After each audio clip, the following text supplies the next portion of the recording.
Greetings, everyone. Thank you for joining us for our third Rabbit Roundup. My name is Andy Foberg, and I'm the president and CEO of the SDSU Alumni Association.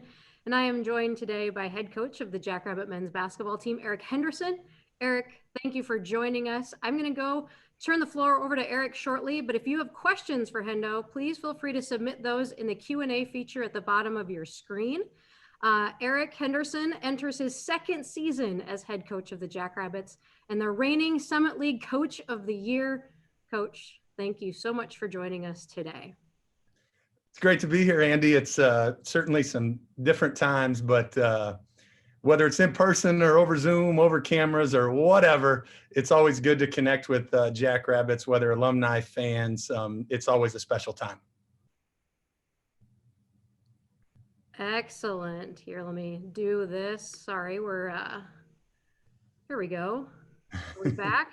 This is technology at its finest, right? So let's go back here.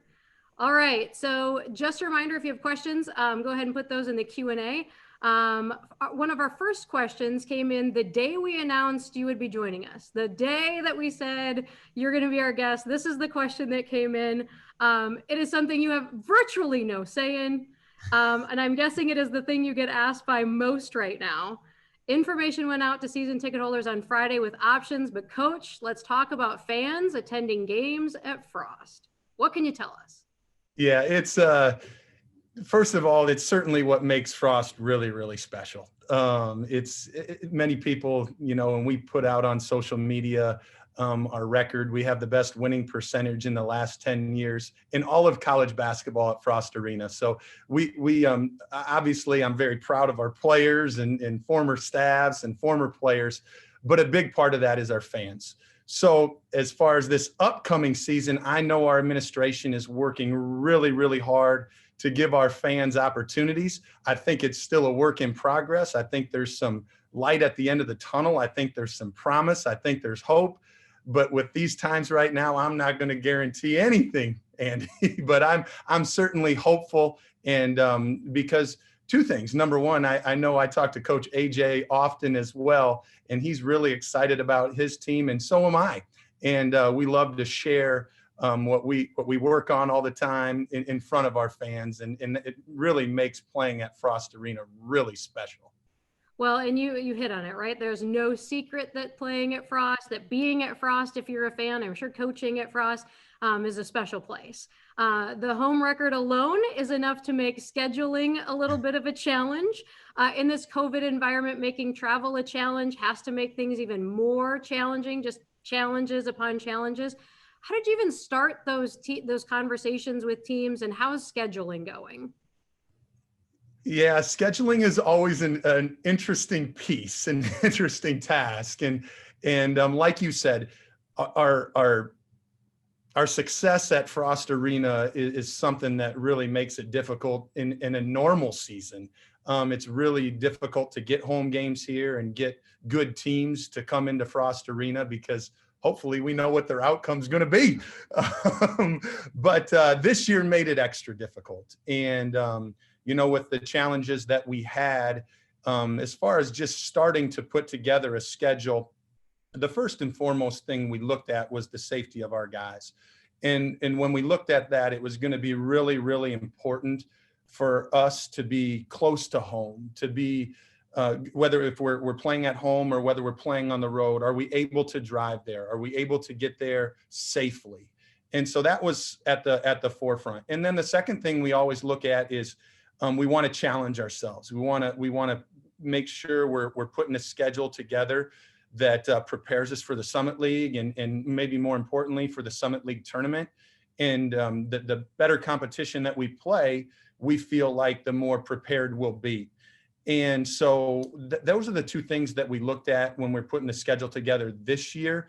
And obviously, we're really, really excited about being in the Bad Boys Crossover Classic in Sioux Falls with, an extremely talented field and to be able to play the 11th team in the country right off the bat on national TV and in our home soil, maybe not our home turf, but our home soil is pretty exciting. And to have some of our fans be able to experience that, and then the ones that aren't able to go, to have a national audience be able to get that opportunity is something really special.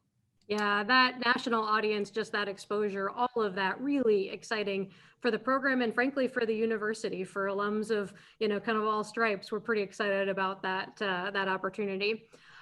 Yesterday, the NCAA announced that it would move the tournament to one location rather than 13 communities, or however the tournament kind of starts, with a likely host. We joked about this before, being Indianapolis, where the Final Four was slated to be held, and no surprise, the NCAA headquarters are located. But was that a surprise? Was that announcement a surprise? Did you feel like this is where kind of things were headed in an effort to not only preserve the tournament, but as you talked about, right, putting safety at the forefront? Yeah, I'm fortunate, Andy, to be a part of the NABC Congress, and that group of people is, every conference is represented on that Congress, and there's been a lot of discussions and talks about bringing the tournament to one specific site with safety at the forefront. And with the Final Four being in Indianapolis, with the NCAA offices being in Indianapolis, it made a lot of sense. And there's a lot of sites available there, and they're really hoping to continue to keep the format very, very similar, to continue to have 68 teams, continue to have first and second rounds, and then a break between the third and fourth rounds, and then the Final Four. So I think they're trying to keep a lot of that in place, but also, like everybody, to keep safety at the forefront. And when you have everybody in maybe a controlled environment, it's a little bit easier to do. And when we went on, when we were going back to the scheduling piece a little bit, Andy, that was something that was important. If we could get to a site and play multiple games in a controlled environment, we felt that was what was going to be best to get the majority of our games in. And so to be able to do that at the Bad Boy Classic, and then also the Dakota Showcase, where we'll play some non-conference games against some of our league opponents, that, we were able to accomplish that. And so I think the NCAA is kind of doing the same, in the sense of, with the Final Four and with the tournament being held in Indianapolis or the surrounding area. Well, and I mean, again, you talk about the Dakotas tournament, right? Like, there's a piece of that too, though, that's how the decision was made for the Summit League schedule too, right? It was less travel. Let's get everybody in one place and not have us going as much as you're normally going. That has to create both some advantages and some challenges, right? Yeah, for sure. It's unique, but there's a lot of unique things going on. And at the end of the day, we talk about this with our guys. Number one, we should feel fortunate and blessed just to be able to play the game. And if we're able to get games in, that's number one. And be thankful for that. And let's just go out and be ourselves and compete like crazy. And then let's control what we can control. With the conference games going to, playing a school at the same site and then not getting a return game, it's going to be some unequitable situations, but it is what it is. And we're not a team that's about to make excuses. We're going to take a challenge that's put in front of us and try to tackle it head on, and do it with excitement, do it together. And do it with a lot of pride that Jackrabbits before us have had, and that's what our approach is going to be this year. We're a no nonsense bunch. Let's just take the task in front of us and let the outcomes determine themselves. Well, and you talked about, obviously not the only challenge. Scheduling isn't the only challenge. What has it been like for the team? How are they adjusting to all of this? How are they kind of getting through? What kind of change? I'm sure you had to make a ton of changes. Talk about the things that kind of have happened since, frankly, I mean, we some of us kind of talk about the last big thing we all did together, right, was the Summit League tournament. So the last time we were all kind of collectively together was that, and now you've had these 7 months. What's been going on since then?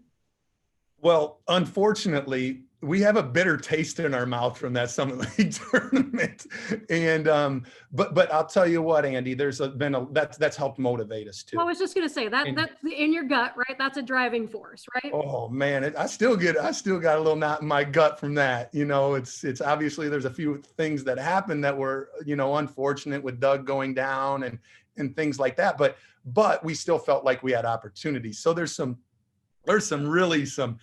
motivation behind that, and it's been unique. And this summer we were so fortunate because there was not a lot of schools that were able to do this, but our administration allowed our players to come back and take summer classes. Even though most of them were online, they were able to use our facilities, and we weren't able to compete. There was no contact.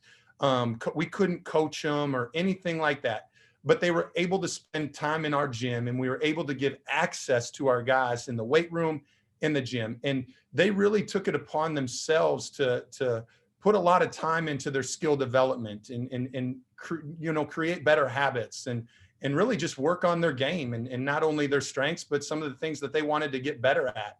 And kudos to our guys. They did a great job with that. And then once school started in the fall, we were, still mostly non-contact and small group situations. We were allowed to pass to each other, but still very, very little contact. And as you understand, as a former athlete, and probably many former athletes on here, that's fun and that's fine and that's all good and stuff. But you have that competitive deal in your heart that you just want to rip somebody's throat out. So they were getting anxious. And then about the end of September, they kind of gave us the green light. And man, you could see the smiles on our guys' faces, even though it was against their teammates. Wow. They were starting to be able to play 2-on-2, 5-on-5, having a winner and a loser and things like that. And so we were able to ramp it up a little bit. And then pretty much from, the end of September on, that's where we've been at, continuing to work on our chemistry, continue to work on our skill and how we play together and how this whole puzzle fits together, because it's different every single year. And now we're at a point again where they're sick and tired of competing against each other. They're ready to have a different jersey in front of them, a different face in front of them, to get after each other. So it's been a unique 7 months. It's been a engaging 7 months, but we're excited for the next step too. Some of our viewers probably laughed when you referred to my athletic career. It was real short, Eric, real short. To follow up on what you were just talking about, though, is everyone healthy? How's everyone doing? We'll get into some specifics about returners, but is everyone pretty healthy right now? Yeah, everyone's in good shape. Obviously the big question is with Doug and how he responded to his foot injury from last year and stuff. And we still take it pretty cautious with Doug, but if we had to play today, Doug's a full go. He practices with us almost every day. There's every once in a while I'll say, you just let that foot rest a little bit. You just rest a little bit today. He's such a competitive dude. And every time he steps between the lines, he doesn't know how to take it really easy. And he's so athletic. So every single time there's so much force in every time he jumps or moves. So there's just times I'll just give him a break and stuff, but everybody's in good shape and feeling healthy and ready to get this baby going. So let's talk about your returners for a little bit here, right? Obviously, Douglas Wilson, a bright star, had a great season last year up until the injury. Obviously not alone though. You had a great team last year. Let's talk about some of those folks that are returning. Yeah, I get a smile on my face because they mean a lot to me, obviously, and what they, being the first year head coach last year and how they came together and what they did for our team was very, very memorable. Even though it didn't end the way we all would have liked it, there was a lot of accomplishments and the thing that I'm most proud about those guys is they answered the bell, and when they got their opportunity, they took advantage of it. And that's what you really hope for as young people, whether it's on the basketball floor or with a job or, a relationship with the family and things like that. But I'm really proud of those guys. Obviously Doug was, the most valuable player in our league, and he's a really, really hard matchup, and he can affect the game in so many ways. But it all, and to be honest, it all starts with Doug, and he's super talented and he's super athletic, but more importantly, he's a better teammate, Andy. He wants to make everybody around him better. He wants to make everybody around him feel good. And when your best player does that, that's really, really contagious. And so his personality really was infatuated into our team, and we're very, very unselfish. And then, guys like Matt Dentlinger, who came in and his role increased, and he was a, force on the block and a tremendous defensive player.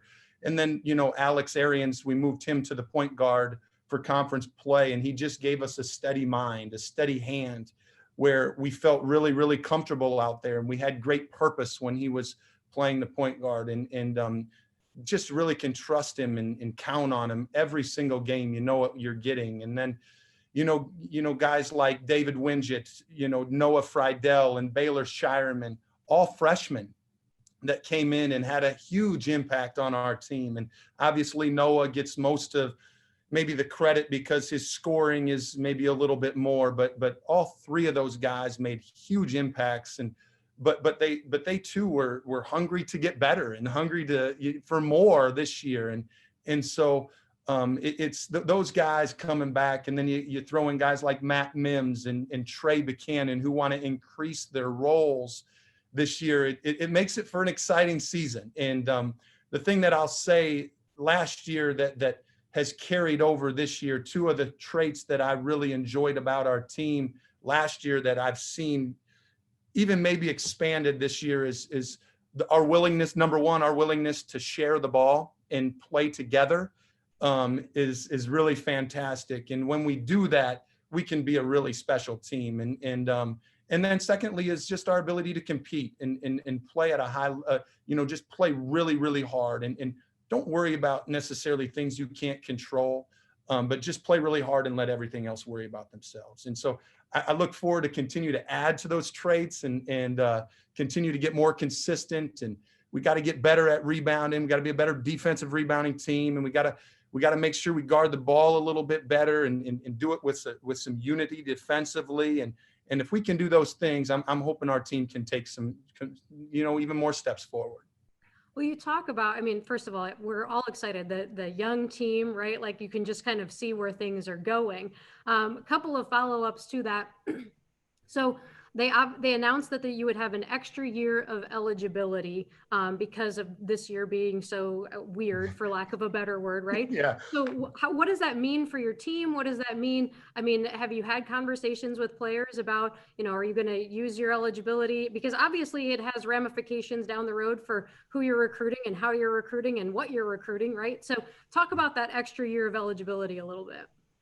Yeah, the roster management, as we kind of like to talk about it as our staff, is very interesting. And I've had meetings with all of our guys about that situation, Andy, and it's really interesting because everyone's different. Everyone's situation is so different.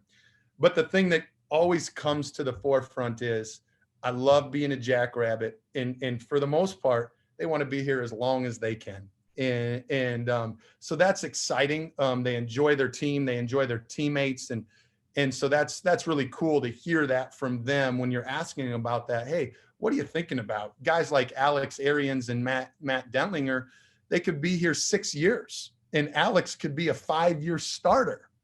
So it's really weird to think about it like that. And is that something you want to do, or do you want to move on with your life? And where are you at? What are you thinking? And we've had great conversations like that. And I haven't put anybody on the spot, and really they deserve that opportunity. If they want to come back and be a part of this team, they deserve that. And so I say, let's just enjoy this year, and let's look at that situation at the end of the year and say, hey, what does it look like for you?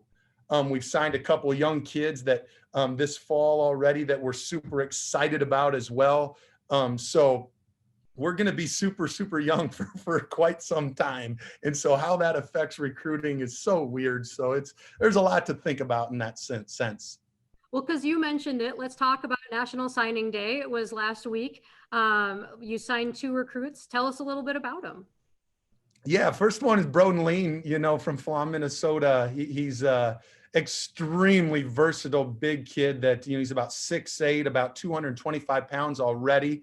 Um, and super hungry, loves the game, very versatile, athletic, but also can stretch the floor, by making threes. And that's probably his best suit is he can really extend the defense because you got to guard him out there. He made 79 3-pointers as a junior. And shot a really, really good percentage.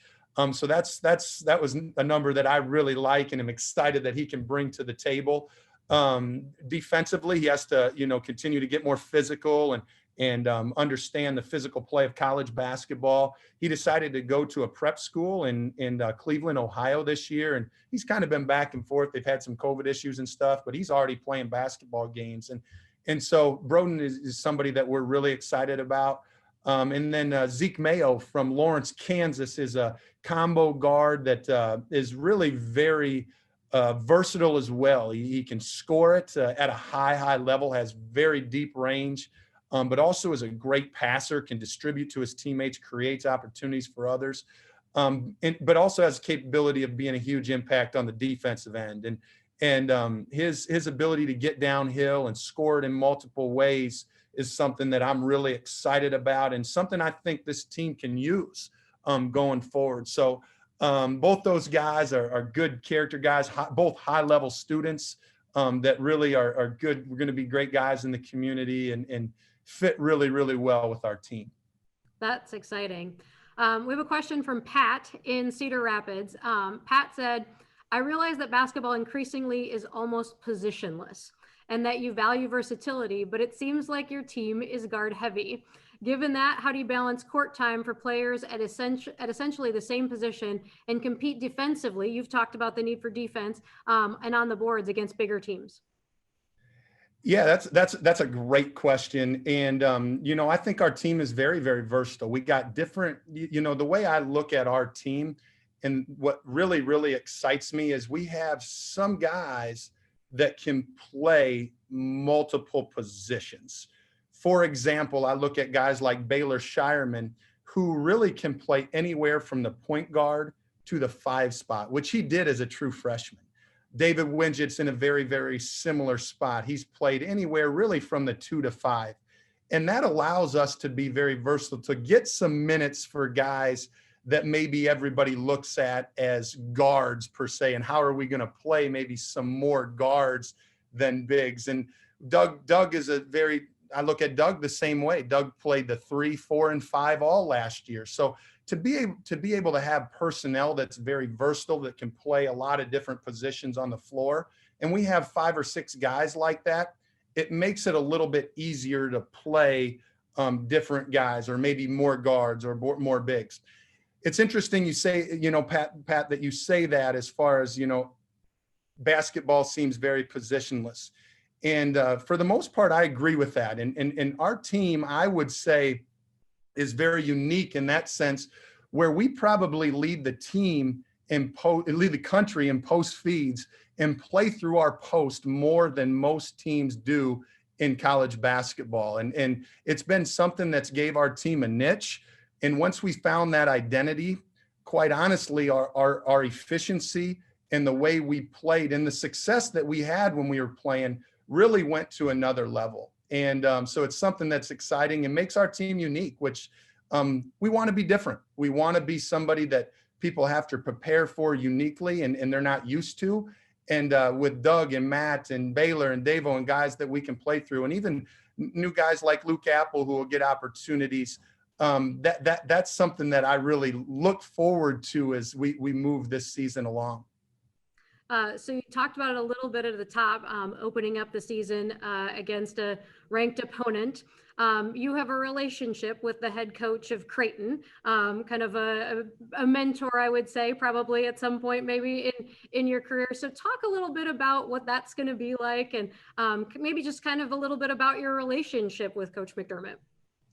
Yeah, you're right, Andy. He's certainly a mentor of mine, and to be able to play for a guy like him at Wayne State back in it feels like moons ago, but the late 90s, It brings back a lot of It memories. wasn't that long ago. We're not that old, Eric. It's Oh, not thank that you. long ago. Ouch. Oh, perfect. But being able to play against Coach McDermott and coach against him, it certainly sparks a lot of memories that we had at Wayne and the success that we had together. And quite honestly, just my experience there and the stuff that I learned from him being my coach that I still use today. Coach is somebody that has tremendous relationships with his players, a tremendous amount of, trust and communication with them. And that's something that I use when I'm working with my guys today and trying to get them to play free and trying to get them to play confident and having a team that is very, very unselfish. Makes me proud. And it reminds me a lot of those times that we were together and the success that we had. And to be able to be against him and coach against him is certainly something I always dreamed of. And I'm sure hoping that we can kick his tail. I know that, even though I love him. That leads us into a little bit. Let's talk about kind of culture, right? So you're in your second season as a head coach. Certainly you contribute to culture when you're an assistant coach before this, right? But certainly now the team your culture is your responsibility. So what kind of program do you want both on the court and off the court when you talk about culture? Yeah, it's something that's really, really important to me. And Andy, it's something that I'd be crazy not to talk about Coach Nagy and Coach Otts of what they did for the past 20 years here and the transition that especially Coach Nagy had from going from Division II to Division I and that process and the struggles that he had and how he, kind of built it from some lean years to really a program that has, had a tremendous amount of success and a great run the last 10 to 12 years. And that it starts with the alumni, it starts with our fans and the passion and the care that they have for our players. And when our people care about it as much as they do, our guys feel that and they show up to games. So they understand the passion that there is for Jackrabbit basketball. And so our guys feel that. And I feel that as a coach and it drives me to work like a son of a gun and really just put a ton of time and effort and energy into that. And it's the same for our players. And I feel like as a head coach or an assistant coach, it's really important that you set great examples for your players. But there's really 5 character traits that we talk about all the time. And it's honesty, respect, selflessness, communication, and compete. And those 5 character traits we feel like certainly can help us in situations on the court be successful, but it's a lot bigger than that. And that's what you're talking about when we talk about culture. When a guy comes into my office, certainly we talk about basketball and how I can help him reach our goals and how as a team and also individually. But it's also important I ask him, how's life? How's school? How's home? How's your girlfriend? How are things going off the court too? And if there's issues, we can always go back to those character traits. Well, are you having trouble in the classroom? Well, maybe a little bit. Well, are we communicating with our teacher? Are we respecting our education? Are we putting in the time? Are we being honest? Are we competing in the classroom? And competing in the classroom can be different for different guys. I may struggle in math. So a C in math, maybe I'm trying the hardest I can. And where for a guy like Matt Dentlinger, if he's getting a C in math, he's so mad. I can tell you he's not trying very hard. he's gonna, but that's Matt different. Dentlinger's not getting a C in math. He's not getting just so everyone, before we have rumors starting, I can almost guarantee Matt Dentlinger is not getting a C in math. He is not. He is not. But that's something that, we talk about those character traits all the time. And if you have those traits, whether you're on the court or when you're eventually a father and a husband, if you're respectful and you're honest with your partner and you communicate with them, I think it can go a long ways. So to help learn those character traits and setting a good example of those traits as well is something that's really important. But But as far as culture goes, it's something that's what I want our people to see, our fans to see, our alumni to see, they see those character traits in our players, whether it's on the court or they see them at Hy-Vee or they see them down in the stands at the Summit League tournament. That's really, really important to me. But it's also been going a lot longer than Coach Hendo, Coach Nagy, Coach Otts, and even before that. It goes back to the alumni, the fans, and the support and all that stuff. So it's a lot bigger than me. Certainly the players joining the team were likely leaders of their high school team or their junior college team, right? They in many cases likely the star, and maybe by a ways, right? So you bring those folks together and you try to create a culture and a team kind of around that. Like, how do you kind of make sure that everyone's buying into the common goal and seeing themselves and their role in that? It's a humbling experience a lot of times. I'll say that. And it's fun to watch young people go through that process. And, one of our words that we talk about is selfless. And so we use that a lot in that process. But I also understand that they have personal goals as well, and the impact that they want to have on the team, and how I recruited them, and the impact that I believe that they can have on our team. So that it's been a pretty, that's one of the enjoyments of my job, is to get to see that happen, and how they begin to appreciate the good of the whole, and that team really stepping up the ladder in importance to them. And when you have guys on your team like Doug Wilson, like Alex Arians, like Matt Dentlinger, who especially Matt and Alex, who've had to spend some time, maybe not that they didn't get what they wanted right off the bat, and to go through some humbling and tough experiences, and to be able to talk to their teammates about the situations that they've been in, that's priceless. And that's so valuable to talk to guys about the other situations that are right in front of them. But then also Doug, where he steps in and is one of our best players right away. But to have Doug have such a selfless attitude, even though he is our best player, he's our most talented player, but he's also one of our most selfless players. It's really hard not to jump on board with some of that stuff. So to be able to talk about players in our program that have gone through similar experiences that pretty much everybody on the team goes through is really helpful. It's an awareness and a maturity that, can really help that the team kind of come together too, understanding some of that. So let's talk about things you want to add to the team. Let's talk about recruiting for a little bit. Obviously, it's a nonstop process in college athletics. Even with players, once they are here, there's always kind of that recruiting. But talk about how the recruiting process is going kind of down the road. Certainly some changes that have happened in the way that you're recruiting people. Certainly some things you can't tell us. I understand that. Yeah. But let's talk a little bit about not the guys that signed, but kind of where you're headed in recruiting. Yeah. When I look at our team, I look at things, the character traits that we talked about, whether it's just you have an incredible work ethic, and you're a selfless person, and you really like to share the basketball. Those are all traits that we will continue to look at. But we also, when I look at our team, and I look at, we don't want to be satisfied where we're at either.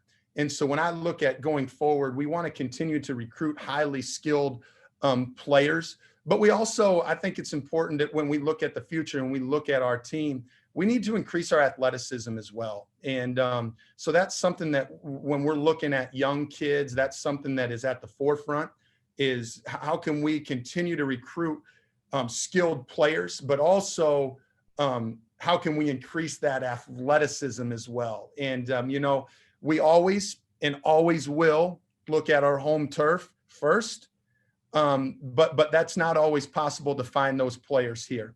And so it's important that we, continue to broaden our horizon and look for Midwestern kids, whether they're from Minnesota, like Broden, or Lawrence, Kansas, or from South Dakota. We want to make sure we continue to look in this region, but not be limited to this region as well. And because we want to continue to reach for the stars and take our program to even greater heights. And I believe that continuing to recruit highly skilled players and continuing to increase our athleticism is what's going to do that. And there's a couple young kids in our state that we're excited about. I can't talk about that right now. Trouble. I was just going to say, don't get yourself in trouble. I don't need a call from Justin. Excited about it. Well, so on that note, Steve from Nebraska lives near Baylor, right? Knew him as an outstanding football player. To your question about athleticism, right? When you're recruiting, does that factor in when you see success outside of basketball? Yeah, we really look at that as when we're recruiting players, and Baylor in particular. My wife's from York, Nebraska, which was right down the road. And so I fell in love with Baylor, like almost instantly, the way he played.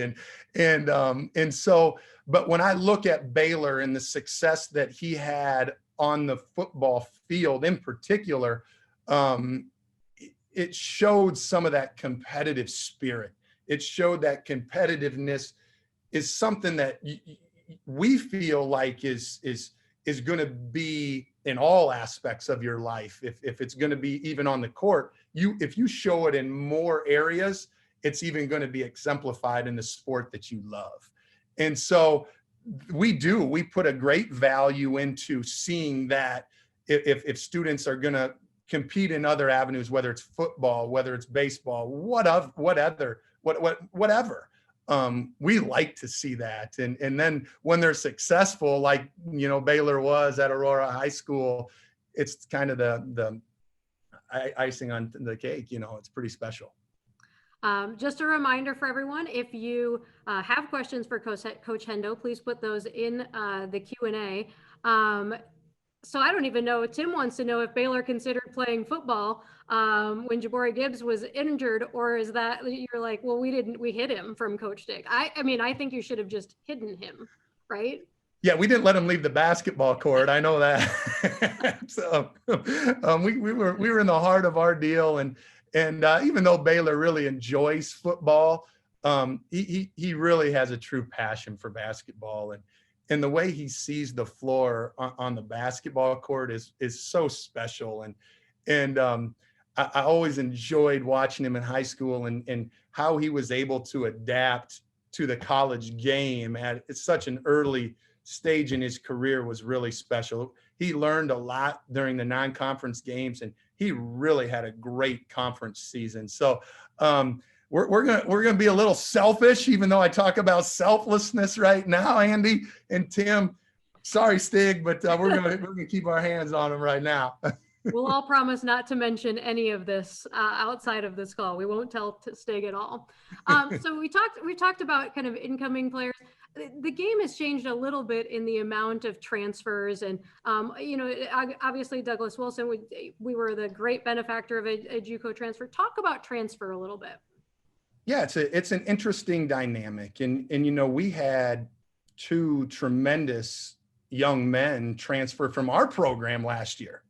And Owen King and Alou Dillon, both just awesome dudes. And it was important, we communicated and talked about, what do you want, and what do you want going forward? And as far as your career, what type of impact do you want to have on the floor? And do you see that happening at South Dakota State? And at the end of the day, it's, I can't be selfish in those situations. I want what's best for those young men. And so when we sat down and talked, and if that's what their wish was to go down to, not down, I don't even mean it like that, but to go to Winona State at the Division II level and be eligible to play immediately, I respected that. And they're probably going to have a little bit more impact on their team. And that's what they were hoping for. So you wish them well. You don't like to lose them, but you want what's best for them. And so that's what they felt was best, so you support them. Now, with the rule most likely changing, that the one-time transfer rule in basketball and football, that you can transfer to the Division I level, it's going to get interesting here for the next couple of years, and especially with some of the players that we have are very talented players, and what type of impact do they want to have at the program they're at, and different things, and vice versa. We're going to look at that as well. You know, if we have a need, it's something that we can look at as well, to go to, hey, is there somebody out there at another program that wants a different type of role, that maybe that we see them having more success here at a South Dakota State? Is that something that's going to help our team? And so it's something that's going to infiltrate, especially our level and our sport in the next couple of years, because it's new. And once you get past the first couple of years, we're all going to be impacted by it. But once you get past the first couple of years, it kind of gets to be what college basketball is all about. And not that you get used to it, because it's never fun to talk about, or never, fun to think about, but it's something that's going to affect us. And so, but once you get time passes, it is what it is. And rules change, and you have to be adaptable to what they are. And we're certainly not going to be left behind. I can say that. As long as you're benefiting more than it's costing you, right? From a competitive nature, right? Like, as long as you can, you can be on the receiving end, so to speak, of transfers, right? We feel like our place is so special, and the opportunity and the experience that we can give our guys is better than most. I don't mean to be selfish. I don't mean to be boastful, but that's how we feel. And whether it's playing in Frost Arena, or how people are treated in Brookings, or wherever we're playing by our fans, it's a great opportunity for these young men to be Jackrabbits. And we feel like the experience that we can give them is really special. Awesome. So obviously your job is not a solo effort. You have a coaching staff that's kind of, some of them you've been with for a while. Some of them are newer to you in the last season as you moved up to head coach. So talk a little bit about your coaching staff, and just kind of those people that you probably spend as much time with as you spend with anyone. We spend a lot of time together, that's for sure. And I'm lucky that we do.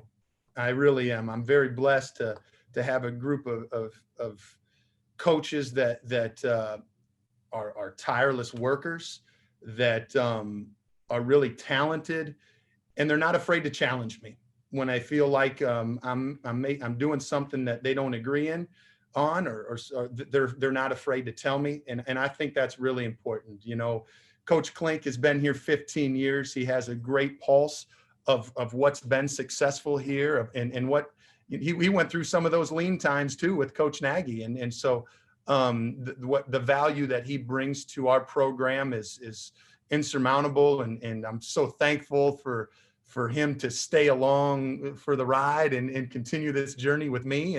And then, Tyler Glidden, our operations guy, came when I came, and I knew him from the Iowa State days. And so I really have known Tyler for a long time as well. And then bringing in two new guys, Coach Peterson and Coach Barnes.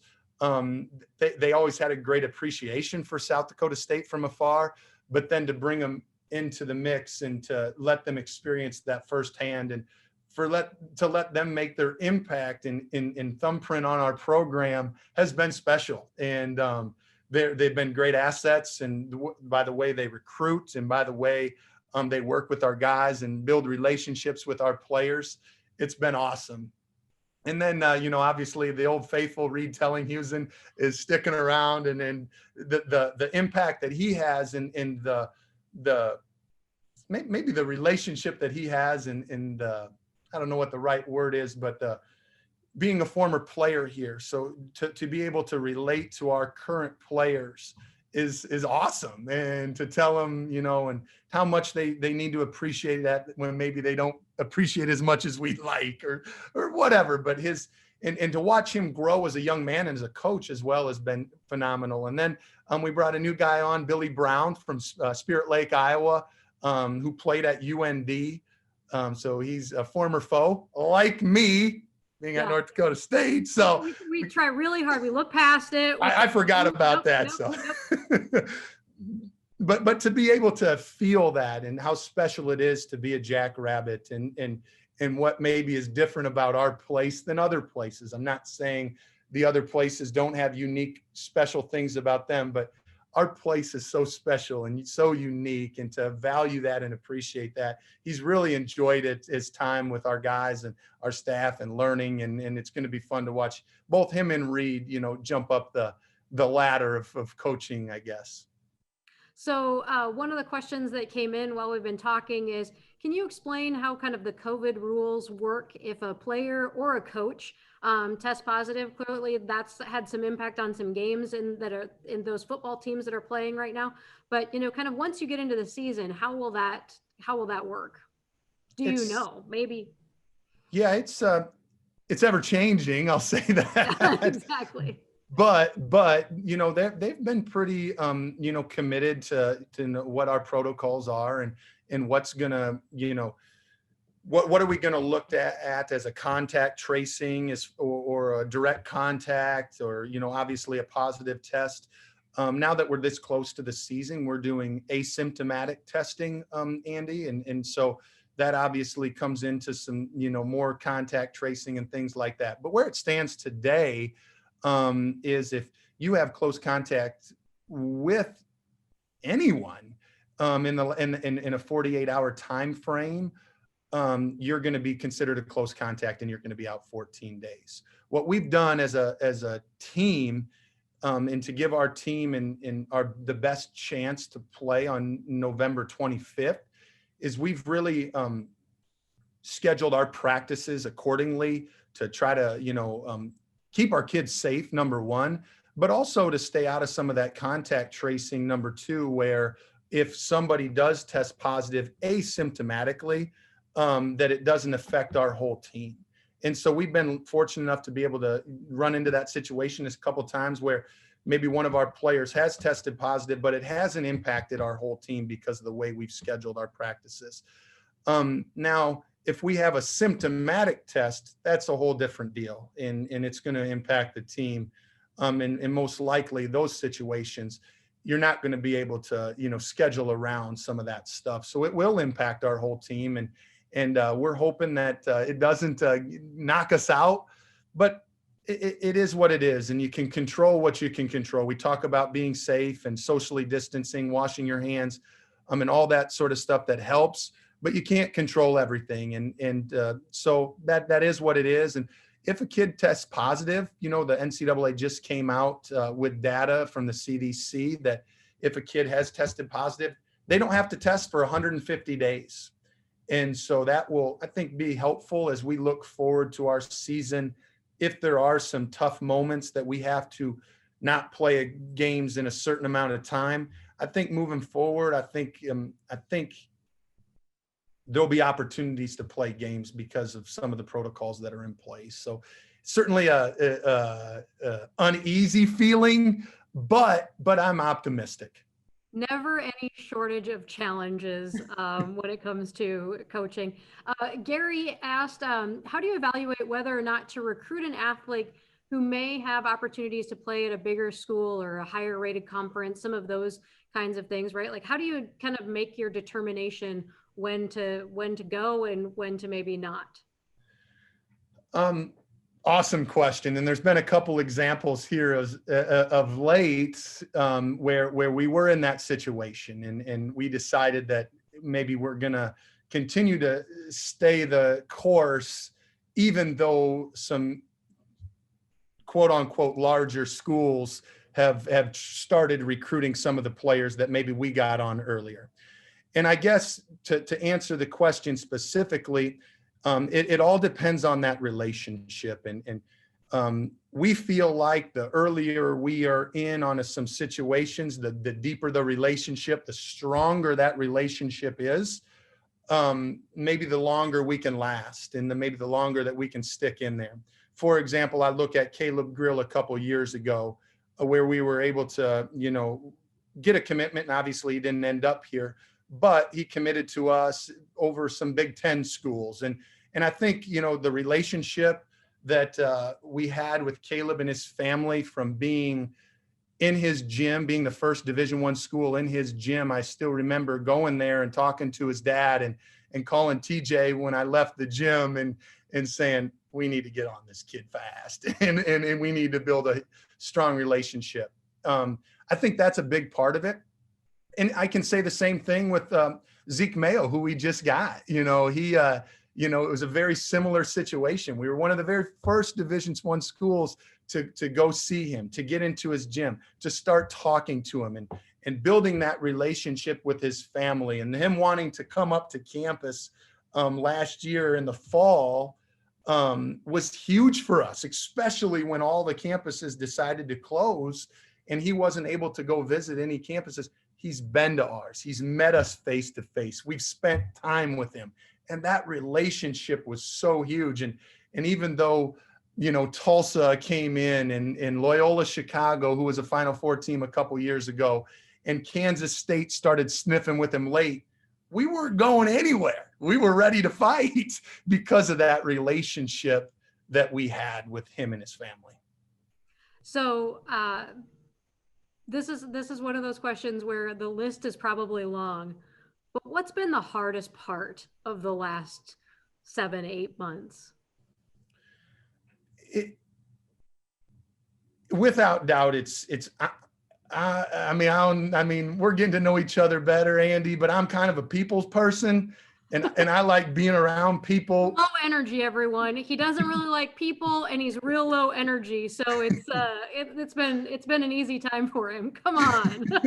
Yeah. So just especially that early time when we weren't able to really see our guys face to face from really March, from the Summit League tournament up until about mid-June, that was really, really hard. And then it goes on, though. It goes on. I love being around our alumni. I love being around our fan base. And I love talking to them about our team and about our players. And to not be able to do that. And that's been the hardest part. It's just not that personal feeling. And even in the recruiting process, when we're going recruiting, I just told you about some of those relationships that we build. And what makes South Dakota State special is the people. And so to bring kids to campus and to bring them to a football game and they're walking around and they say, hey, Coach Hendo, who's this kid? And I can introduce them. And then they feel that, oh, these people care about the men's basketball team at South Dakota State. And then we show them our home record and we show them the environment that we're able to do. To not be able to do that is really, really hard. And so that's been the most difficult part. But the bright side is I was able to, coach my kids' baseball team this year. So that was kind of fun. And now I should say coach would be very off track. To be a cheerleader on the bench would be a lot more truthful. Well, we talked about that before, right? I mean, whenever someone asks you, how are you doing, right? Well, I'm healthy, right? I have a job, things are going well, but there are things obviously that we're all missing. You mentioned your family. I joked with you before we got started that your wife did not imagine seeing you this much in the last 8 months, but truly, how's your family? Yeah, thanks for asking, Andy. They're doing very well. We've stayed safe. We've stayed, healthy. And, I have young kids, and to be able to, spend maybe more time with them this summer, this fall than I normally get to, it really does make you appreciate them and maybe the sacrifices that they go through, maybe even a little bit more. And I'm blessed with a beautiful wife that is truly supportive. And you're right, she didn't sign up for me being home this much, and she probably would prefer the other way at times, I'm sure, but she gets what she gets right now. As long as you're getting the to-do list done, I think she's probably really grateful to have you home. But it is a weird time, and it's there's a lot of family time, and there's good parts of that, and then it's just different because there's other things you'd like to be doing. So I will give you the floor, and if you've got any last thoughts or comments or things you want to share with Jackrabbit Nation, now's your chance.